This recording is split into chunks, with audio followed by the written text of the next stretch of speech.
O presidente Lula desmarcou em cima da hora uma reunião que teria com o Arthur Lira na noite dessa segunda-feira para tratar da sucessão no comando da Câmara. Sem citar diretamente o presidente, o próprio Lira avisou aos líderes que havia desmarcado compromissos que tinha depois daquela reunião para que pudesse ouvir todos os deputados presentes ali no Planalto. O Zé Maria Trindade, o presidente da República, ele está meio reticente em entrar nessa história ou se envolver diretamente em possíveis apoios, em possíveis indicações? Quer deixar o próprio Arthur Lira cuidar de tudo para evitar algum resquício que possa ser negativo depois, inclusive? Pois é, olha, eu ontem fiquei com a impressão, pela primeira vez, que o Elmar Nascimento se fortaleceu e é o favorito a presidir a Câmara a partir de fevereiro. Conversei com alguns parlamentares, a média geral é de que ele fez o dever de casa, né? Conversou com representantes de partidos políticos importantes, inclusive com parte do governo. O que fechou ali teria sido uma conversa em que ele se compromete a não ser um algoz do governo, né? Alguns pontos específicos ali na condição da presidência da Câmara. Se houver esse fechamento aí, a chapa sai forte. Lira coloca de vice-presidente, primeiro secretário e presidentes de comissões de uma maneira muito mais negociada e fica impossível fazer uma chapa contrária, porque quem entrar na chapa contrária fica sem cargos importantes na mesa diretora. E cargos na mesa diretora e nas presidências das comissões permanentes são importantíssimos para o embate político. Não se pode fazer um embate sem poder. E presidências de comissões e de cargos na mesa diretora fazem parte. A gente vê, por exemplo, agora o PL no Senado a pão e água, porque lançou lá atrás um candidato e ficou sem vaga na mesa e sem a Comissão de Constituição e Justiça. Então, essa é a realidade. Então, pela primeira vez, eu estou dizendo aqui que o deputado Elmar Nascimento se transformou em um forte, eu diria até fortíssimo, candidato à presidência da Câmara dos Deputados. Os outros não desistiram, Antônio Brito, Marcos Pereira, que são dois candidatos também, né? Eles não desistiram, estão no páreo, né? Ainda aparece o Arnaldo Jardim, dizem aqui, olha, ele é um nome que seria consenso.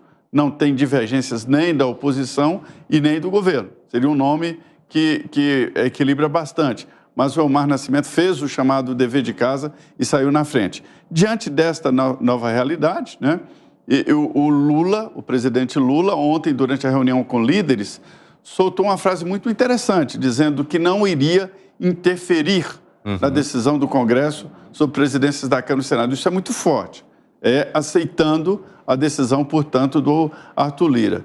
Eu até fiquei surpreso com esse cancelamento de reunião, porque eu achava já a reunião desnecessária. Agora, Fábio Piperno, o Zé traz informações interessantes. Primeiro, o Elmar Nascimento saindo na dianteira. Quero ouvir você sobre isso. Mas também sobre esse comportamento do presidente da República. Porque se o PT, e aí eu vou olhar por esse aspecto, né? E quero saber se vocês concordam comigo com essa leitura. Se o PT também não tem força para a indicação de alguém, muito menos o governo federal, não cabe outro caminho a não ser silenciar e deixar que o jogo aconteça da maneira como, neste caso, o mais forte Arthur Lira queira. O presidente está muito correto nisso, porque eleição do presidente da Câmara tem que ser um assunto a ser resolvido dentro da Câmara. E já não foram poucos os casos em que o governo, aliás, especialmente os governos do PT, tentaram interferir e, sabe, as emendas ficaram piores do que os sonetos. Foi assim, por exemplo, na eleição lá atrás do Severino Cavalcante. Depois, mais recentemente, a mais célebre de todas, né?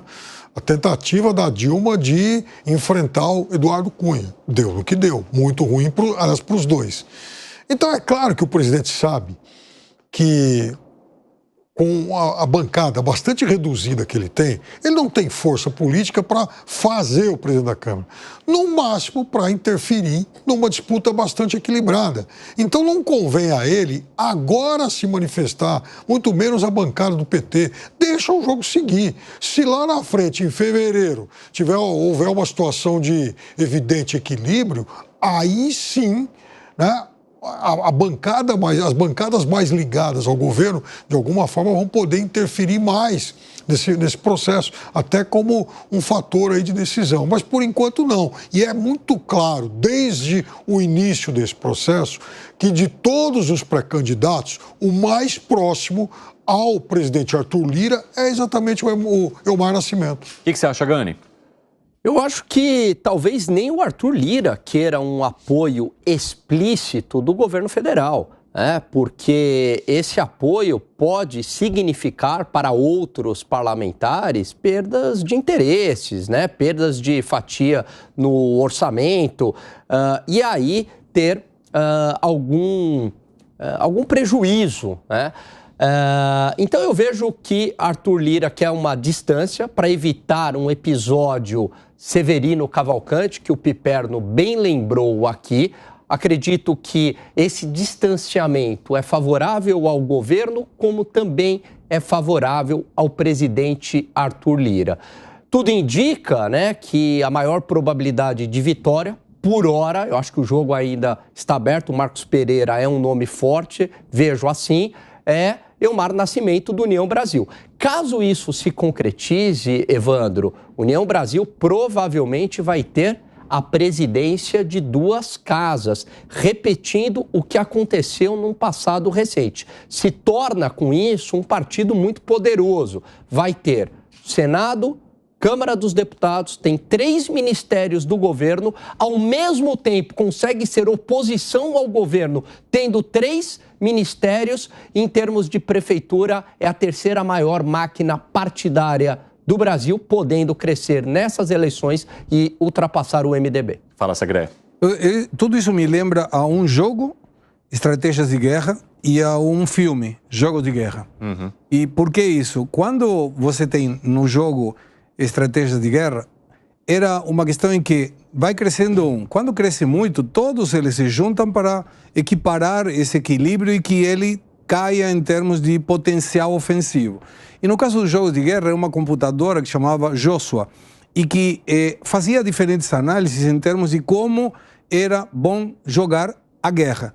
E a conclusão que termina resolvendo era a melhor forma de ganhar uma guerra é não jogando. Eu acho que o presidente tem um conhecimento estratégico da política brasileira como poucos têm. A diferença das questões do déficit fiscal, do gasto e hoje das relações internacionais. Mas em termos políticos, ele sabe muito bem aonde está se colocando. E nesse caso em particular, seria como Joshua, o melhor jogo é não jogar. Deixa as questões irem, deixa fluírem, deixa que as alianças se conformem e depois, eventualmente, ele participa ou não. Porque se ele participa e o proposto por ele, o apoiado por ele, perde, teria um prejuízo político muito forte nas negociações. Por outro lado, se ele não intervém, o Lira ficaria tranquilo, porque muitos dos congressistas que deveriam votar não querem votar o candidato do governo. Então, me parece que nesse jogo o melhor é ficar quieto.